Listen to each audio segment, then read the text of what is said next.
আমি এই যে দেশি আলু দিয়ে, নতুন আলু দিয়ে পাতাকপির ভাজি করব। কড়াই পেকে গেছে, এখন কড়াই তেল দিয়ে দিলাম।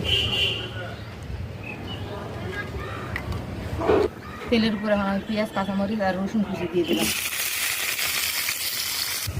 পেঁয়াজ, কাঁচামরিচ ভাজা হয়ে গেছে, এখন গোটা জিরা দিলাম। ভাজতে গোটা জিরা দিলে ভালো লাগে।